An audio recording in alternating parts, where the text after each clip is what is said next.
Nobody move, nobody get hurt. Nobody move, nobody get hurt.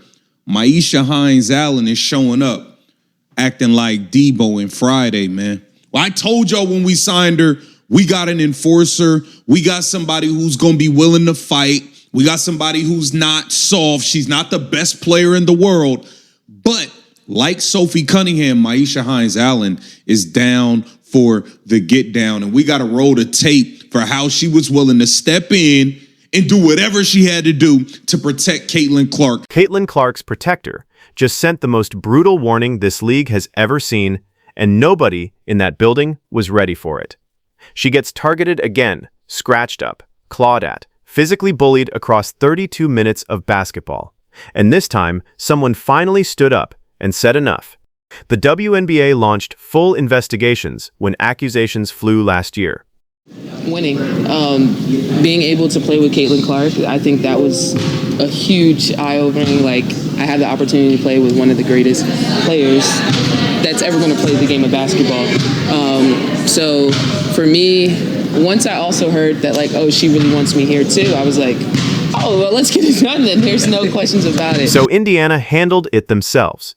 They went out and found a woman built specifically for this moment. Maisha Hines-Allen stepped onto that court and sent a message the entire league felt. What happened next didn't just change one game.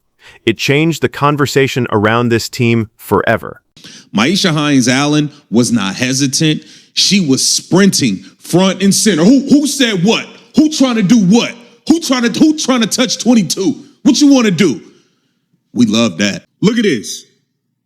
You see Maisha Hines-Allen sprint into the frame. She sprinted into the frame here. Hold on, what y'all want to do? What y'all want to do? Okay, we good. And you're going to see look at Maisha Hines-Allen running to get in front of her. Don't you dare do nothing. You better fall back. You better fall back.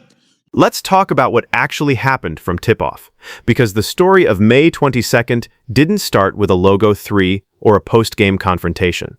It started in the first quarter, when Caitlin Clark's arms began showing scratches that didn't come from hitting the floor. Clark had missed Indiana's previous game with a sore back. She came in off injury, came into questions about her health, came in with the whole league watching whether she could go. She answered those questions before the first quarter was over. She was moving, running the offense, pushing pace, threading passes, doing everything Clark does at full speed. And Tiffany Hayes was right there beside her, dragging fingernails across her skin every time Clark tried to catch a pass, cut toward the basket, or even just position herself on the perimeter. I thought Play did a good job. Maisha Hines-Allen. Maisha Hines-Allen set some damn good screens for Caitlin Clark. Maisha Hines-Allen sprinted her ass back on what should have been a game-ending layup for Shakira Austin with 38 seconds left, where Cassandra Prosper completely blew the play and waited too damn long and then passed it. But Maisha Hines-Allen was literally at half court when Prosper was at the freaking three-point line, and she sprinted her tail back. That weak-ass pass, she took it away, and that led to a bucket for the Fever and helped them get back in the game, have a chance to tie it with you-know-who hitting a three-pointer with 1 second to go. Let's be clear about what this was. This wasn't just intense defense.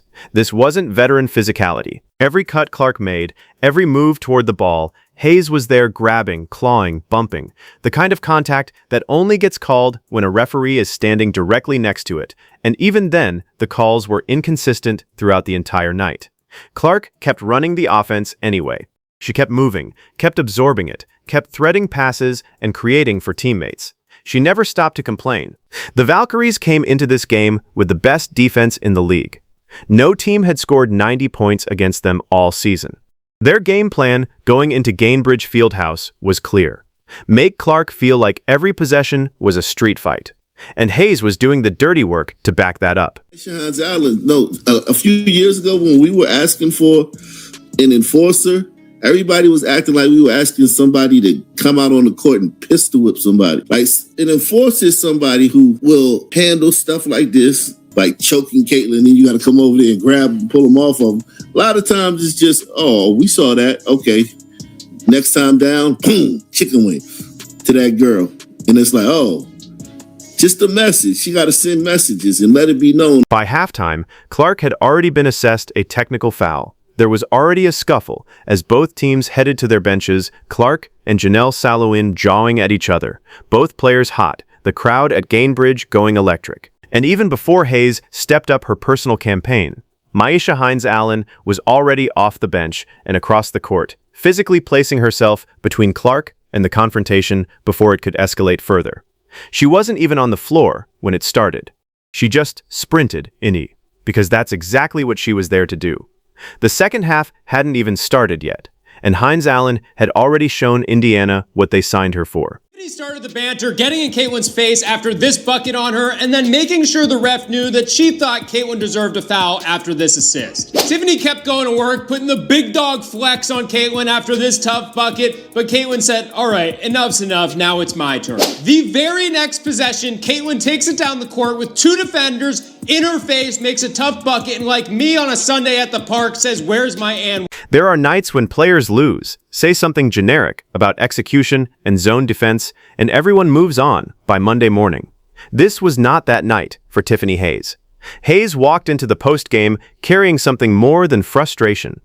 The Valkyries had come into Gainbridge with the best defensive numbers in the league, and they had just allowed 90 points. Tiffany Hayes spent the game guarding the most famous player in women's basketball, got a logo 3 hit over her face, and her team came away with the loss. That combination doesn't produce measured press conferences. Before Hayes even got to the microphone, she was caught on a hot mic. And what came out was stunning. Because for so long, we watched Caitlin Clark get targeted and get flagrantly fouled, people poking her in the eye, people knocking her to the floor when the game is not even in play, and none of her teammates would step up and defend her.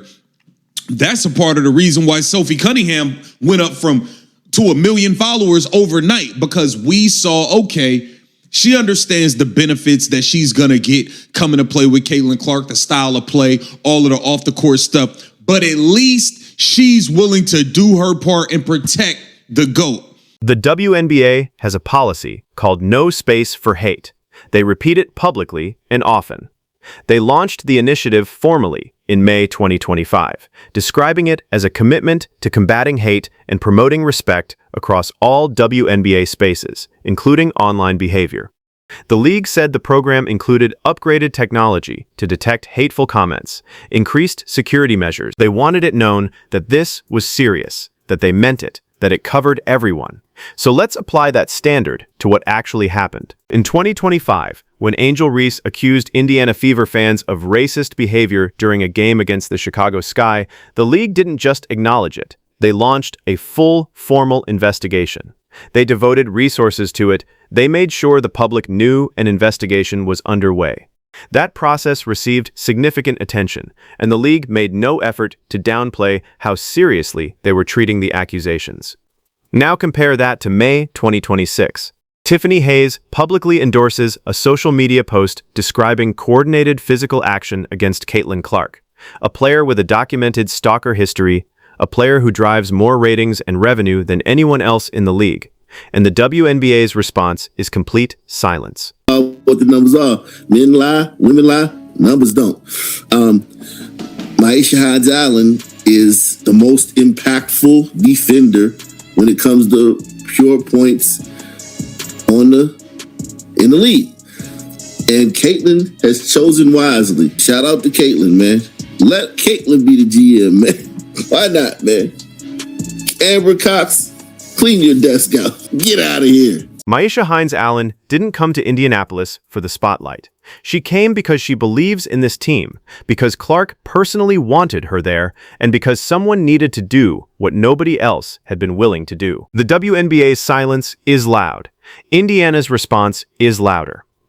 If this is how the first month of the 2026 season feels, with a back-injured Clark dropping 22 on the best defense in the league and a protector already putting the entire roster on notice, what does this team look like by October? Drop your thoughts in the comments. Is the WNBA failing Caitlin Clark, or is Indiana's answer better than anything the league could offer anyway? If this video gave you the full story nobody else is telling, hit subscribe and turn on notifications. We're not done with this one.